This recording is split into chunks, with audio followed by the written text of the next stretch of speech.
जोधपुर में माननीय न्यायालय में आशाराम बापू की स्वास्थ्य के बारे में जानकारी दी तो उसमें स्पष्ट रूप से यह बताया गया कि बापूजी को हार्ट की मेजर प्रॉब्लम है और इस प्रॉब्लम में हार्ट की जो दो मुख्य नसें हैं उनमें क्रिटिकल स्टेनोलिसिस है, यानी कि काफी ज्यादा वह ब्लॉक है और उसके लिए उन्होंने बाईपास सर्जरी भी एडवाइस की है। इस रिपोर्ट में TIMI ने 6 से 7 का स्कोर बताया है। दरअसल इस स्कोर का यह मतलब होता है कि भविष्य में 41% चांस है कि कोई बड़ी कार्डियोलॉजिक से संबंधित दुर्घटना संत आशाराम बापू के साथ हो सकती है। वहीं संत आशाराम बापू ने अपना इलाज आयुर्वेदिक पद्धति से करने की भी मंशा जताई है। वहां बापू को जेल से जमानत के लिए जोधपुर हाई कोर्ट में एक जमानत याचिका लगाई थी, जिसकी सुनवाई 8 फरवरी यानी कि आज होनी है।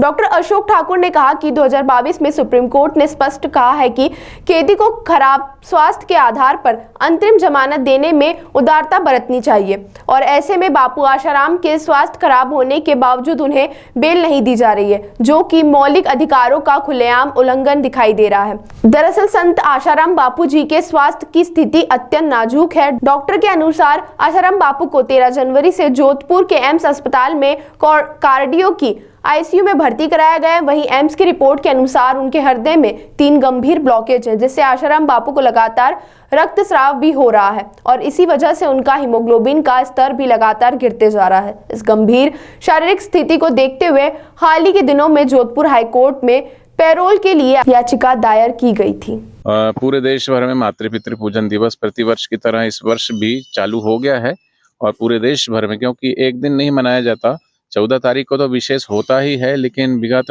पिछले 10 तारीख से लेकर के और आने वाली 20 फरवरी तक पूरे देश भर में सभी विद्यालयों में, कॉलेजों में, और ख़ास बात इस मातृ पितृ पूजन दिवस की है कि एक ऐसा पर्व है जिस पर्व को सभी लोग मनाते हैं। ईद सभी नहीं मनाते, दिवाली सभी नहीं मनाते, क्रिसमस सभी नहीं मनाते।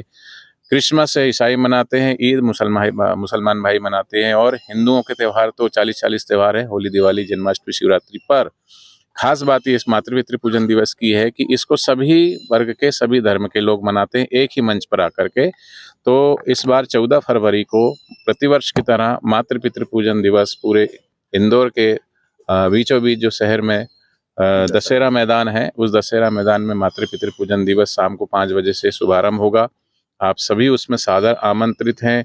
ये अनोखा पर्व, ये अनोखा उत्सव देखने लायक होता है। सचमुच में सभी के भीतर जो परमात्मा छुपा हुआ है, उस परमात्मा का दर्शन होता है। माता पिता की आंखें भी नम होती है, बच्चों की आंखें भी नम होती है। माँ तो माँ होती, पिता तो पिता होते हैं। तो ऐसा अनोखा पर्व जिन विश्ववंदनीय संत श्री आशाराम जी बापू जी ने हमको, पूरे देश को, पूरे विश्व को दिया है, और बड़ी विडंबना है कि ऐसे संत को विगत 11 वर्षों से जेल में रखा हुआ है। आरोप जो है सिर्फ आरोप है, लेकिन प्रूफ कुछ नहीं है। सिर्फ पोक्सो को आधार बना करके और उनको जेल में रखा हुआ है और हमारी तरफ से इतने सारे साक्ष्य देने पर भी हमारी कोई सुनवाई नहीं हो रही है। पिछले 22-24 दिन से उनको एम्स हॉस्पिटल में जो है वो अपना ट्रीटमेंट करवा रहे हैं, जिनको अभी डॉक्टर साहब उसके बारे में विस्तार से आपको सारी जानकारी देंगे। इतना उनका हेल्थ और स्वास्थ्य गिरा, उसके बावजूद भी एक भी दिन की उनको पैरोल नहीं दी जा रही है, एक भी दिन की जमानत नहीं दी जा रही। अब तो एम्स हॉस्पिटल ने भी अपने हाथ खड़े कर दिए। उसने कहा कि भाई हमने अपने तरीके से ट्रीटमेंट किया है, अब बड़े हॉस्पिटल में ले जाइए। अब बड़े हॉस्पिटल में ले जाएं, लेकिन हम तो चाहते हैं ना कि हम अपने तरीके से अच्छे से ट्रीटमेंट दें, आयुर्वेदिक उपचार हम कराना चाहते हैं। तो हमारी तो न्यायपालिका से और सरकार से यही प्रार्थना है कि बापूजी को जल्दी से जल्दी रिहा किया जाए और वर्तमान में अभी उनको पैरोल पर छोड़ा जाए और या तो उनको रिलीज किया जाए, ताकि वो अपने स्वास्थ्य अच्छे से इलाज करवा सके अपने मनपसंद आयुर्वेदिक हॉस्पिटल में। क्या वजह मानते हैं आपकी बेल बापूजी को नहीं दी जा रही है? देखो, बेल तो नहीं दी जा रही है, उसका बहुत सारे रीजन हैं। क्योंकि बापूजी के जो देवी कार्य हैं, सेवा कार्य है, ये राष्ट्र उत्थान के कार्य हैं, सनातन संस्कृति को मजबूत करते हैं। चाहे ये मातृ पितृ पूजन दिवस है, चाहे तुलसी पूजन दिवस है, चाहे सैकड़ों गुरुकुल हैं आपके इंदौर में भी। यहाँ जिस आश्रम में आप खड़े हैं, संत श्री आशाराम जी आश्रम गुरुकुल यहाँ भी है। तो गुरुकुल शिक्षा पद्धति के द्वारा ही देश के अंदर जो है फिर से ऋषि मुनियों के दर्शन होते हैं। पहले दीक्षा फिर शिक्षा, लेकिन लाड मेकाली की शिक्षा पद्धति ने ये पूरा षड्यंत्र रचा। आज आपके और सबके बच्चे कॉन्वेंट स्कूल में या इंग्लिश मीडियम में पढ़ रहे हैं, हिंदी कोई पढ़ के राजी नहीं है। तो ये कितना बड़ा षड्यंत्र है और कितना बड़ा नुकसान है। अब धीरे धीरे हिंदी विलुप्त होते चली जा रही है। नहीं, मेरा सवाल ये है कि क्या वजह आप मानते वजह ही बता रहा हूं मैं आपको, ये भी उसमें एक वजह है कि बापूजी ने लॉर्ड मैकाले की शिक्षा पद्धति को चुनौती दी, गुरुकुल खोले। गुरुकुल में दीक्षा और फिर शिक्षा है। लॉर्ड मैकाले की में सिर्फ शिक्षा है, दीक्षा नहीं है, संस्कार नहीं है। तो संस्कारों को बापूजी पोषित करते हैं, युवा धन को महत्व देते हैं। हमारे आश्रम में करोड़ों करोड़ों युवा जो है युवा धन पुस्तक पढ़ करके उनका जीवन परिवर्तित हुआ है। तो वो तो मनोरंजन के नाम पे बच्चों को जो है अश्लील दृश्य देख करके और हमारी भारत की नींव को कमजोर करना चाहते हैं। आज भारत युवा है तो उसकी जड़ों को कमजोर करना चाहते हैं, तो कैसे करेंगे? जैसे पहली बार भारत के अंदर कलकत्ता में शराब और वेश्या का शुभारंभ किसने करवाया था? अंग्रेजों ने करवाया था। ऐसी लॉर्ड मैकाले की शिक्षा पद्धति धीरे धीरे हम बिल्कुल शिकंजे में कस गए हैं अभी। तो ऐसे देवी कार्य सेवा कार्य बापूजी के बहुत सारे 17,000 बाल संस्कार केंद्र है या गुरुकुल हैं, मातृ पूजन दिवस है और कितने 20-21 देवी प्रकार के सेवा कार्य को आपको प्रकल्प आपको बता देंगे।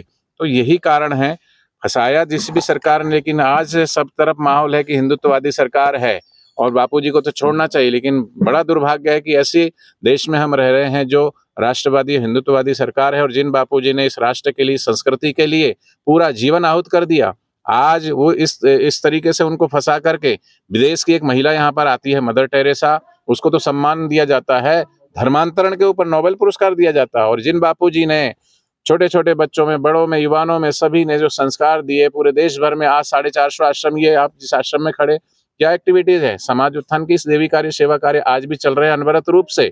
तो ये बापूजी को प्राइज देना चाहिए, नोबेल पुरस्कार देना चाहिए, राष्ट्रीय सम्मान देना चाहिए, उसके बदले में जेल दिए हुए हैं।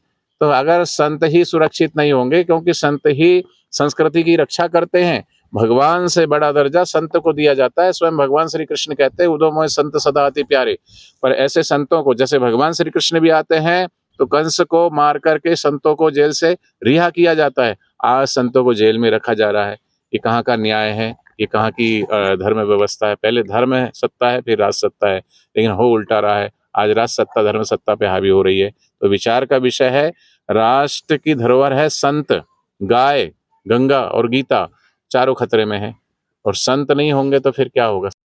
अभी जो एम्स जोधपुर ने माननीय न्यायालय में बापूजी की स्वास्थ्य के बारे में जो जानकारी दी है, तो उसमें स्पष्ट रूप से ये बताया गया है कि बापूजी को हार्ट की मेजर प्रॉब्लम है और इस प्रॉब्लम में हार्ट की जो 2 मुख्य नसें हैं उनमें क्रिटिकल स्टेनोसिस है, यानी कि काफ़ी ज़्यादा वो ब्लॉक है और उसके लिए उन्होंने बाईपास सर्जरी भी एडवाइस की है। उसी रिपोर्ट में TIMI स्कोर, टीमी स्कोर कहते हैं, वो 6/7 है।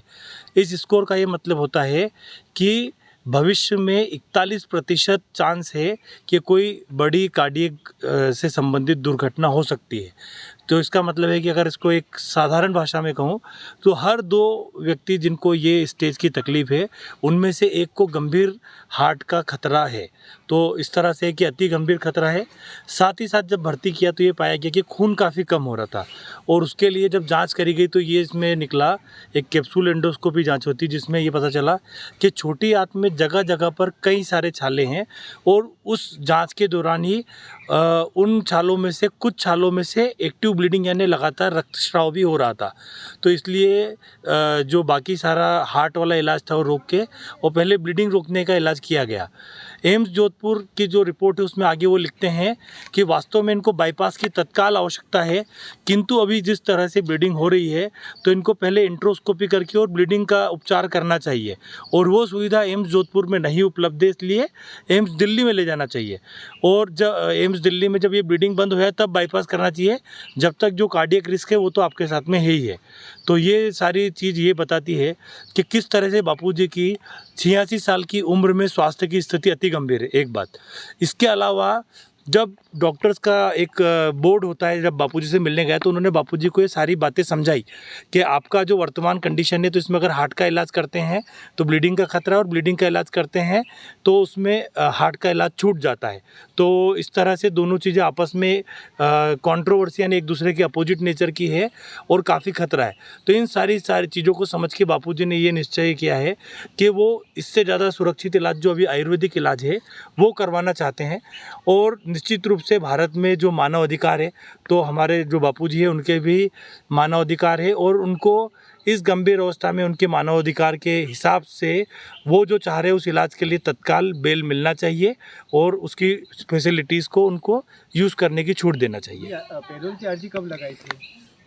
अर्जी एक मिनट, सुनवाई भी है। अच्छा, इसकी 8 तारीख को सुन जो अभी पेरोल की, हाँ, पेरोल की जो अवधि है, मतलब ये जो अभी एप्लीकेशन लगाई है तो इसकी कल 8 फरवरी को सुनवाई है और लगभग 7 दिन पहले ये लगाई थी। इसमें एक बार जब हियरिंग हुई थी तो उन्होंने सारे साक्ष्य रखने के लिए जो सरकारी वकील ने समय मांगा था, तो कल सुनवाई है उसकी। कहाँ की कोर्ट में लगी थी? जोधपुर हाई कोर्ट में।